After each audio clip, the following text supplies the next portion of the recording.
अशीच कल्पना करायची की एखादा तरुण माझ्यासारखा कोल्हापुरातला इंग्लिश चित्रपटाची स्टोरी सांगू लागला तर कसा सांगेल. चौकात उभं राहून मल्टिप्लेक्स बघितलंस रे, वरचं इंग्लिश इंग्लिश मध्ये खालचं हिंदी बोलालीस. कसलं कळायडस का जरा सुधारा की इंग्लिश बघून रे. कसलं घेतलंय माहितीये काय, स्टार्टला सुरुवात घेतली काय असं तुकडुक तुकडुक करत की नाही हिरो होते घोड्यावरनं. कसलं इम्प्रेशन पडतंय माहिती काय हिरोचं. इकडे बंदूक इकडे चिकडे पण असते दिसायला. कुठल्या शाहरुख खान घेऊन बसलीस तू, नुसतं बघून ये. मग की नाही असं तुकडुक तुकडुक सुरू होते, त्यातच टायटल सुरू होते. टायटल म्हणजे माहित नसणार सुधरा इंग्लिश मध्ये झाली तू. टायटल म्हणजे पाट्या. मग थोड्या वेळानं तुकडुक तुकडुक बंद पडतंय परत पाट्या पण बंद पडतात आणि हे एका ठिकाणी येऊन थांबते.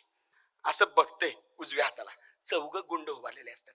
झालेला काय असते माहिती काय, हे ज्या लाईनीला पकडून की नाही ह्या चौघांनी आणलेलं असते, हे आलेलं असते सोडवायला. आणि तिची लाईन नटी असते नाही ती तिकडे उभारलेली असते. ती पण की नाही शायनिंग देते. अगा काय नटी घेतल्या माहिती आहे, कंडा कंडा पैसे पिटत्यात, ऐश्वर्या जग मारत्या, तू इंग्लिश बघत जा.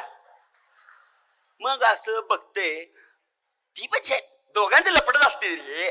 मग की नाही ह्यातलं जिंजाळ असते ते असते आगावते येते पुढं आणि इंग्लिश मधनं तंबी करते. याला म्हणते बघ आमच्या गल्लीत आलीस, मिटवून घ्यायचं असलं घे, नाहीतर आंग भरून मार खाशील. आम्ही चौघ जण आहे, हाडं पिशवीत भरून पाठवीन. मला वाटलं हिरो घाबरते. कुठलं काय रे, उडी मारते खाली. म्हणते बघ गल्ली बिल्ली नाटक सांगू नकोस, एकटा खावण्या गल्लीत शिरतोय आणि मी कोणाच्या तोटाय बसाय असतो तुला चांगलं माहिती आहे. नाही ते नाटक करू नकोस, गप त्याला ताब्यात दे. दोघांची शाब्दिक बाचाबाच वाढत जात्या वाढत जात्या वाढत जात्या वाढत जात्या. आणि काहीतरी हे झिंजाळ म्हणतंय हिरोला, हे जर टाळकं इसकात ते डायरेक्ट बंदुकीला हात काहीतरी म्हणते रे. बहुतेक आईवर नशिबी दिलेले असणार. जे असं बंदुकी घेते घोड्याच्या पाठीमागनं दगडाच्या पाठीमागं खाली झोपते, झोपून दोन्ही बंदुकीत गोळ्या धाड धाड धाड धाड धाड. चौघच्या चौघ खलास उठते, दोन्ही बंदुकीत फोकते, बंदुकी फेकून देते. हिंदीवाली गरीब असते तरी इंग्लिश मध्ये एक बंदूक केली काय दुसरी काय फरक पडत नाही. तू इंग्लिश बघा रे. मग असं जाते.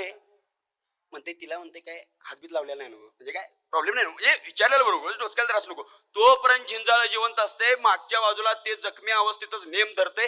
ह्याच्या डोक्यावर हिरोच्या. मला वाटलं हिरो मरतय, बंदुकी संपल्या. कुठलं काय रे, ती खुनवून दाखवत्या आणि की नाही हे कोर्टातनं सस्पेन्स मध्ये तिसरी बंदूक काढते, बिन बघता पाठीमा मारते धाड. चौघच्या चौघ खलास. आता काय दोघच की इंग्लिश पिक्चर म्हणल्यावर. मग ते म्हणते चल तुला घरी सोडतो. एका घोड्यावर दोघ जण बसत्यात, तुकडुक तुकडुक करत जात्यात जात्यात जात्यात जात्यात आणि की नाही अंधार पडतोय. बहुतेक कुठं तर रस्ता चुकत्यात. हे काय म्हणते चांगल्या घरची पोरगी आहेस, रात्रीचं गेलं तर तुझी आई रागवल, त्यापेक्षा उजेडचं तुला सकाळी सोडतो, आपण वस्ती करूया.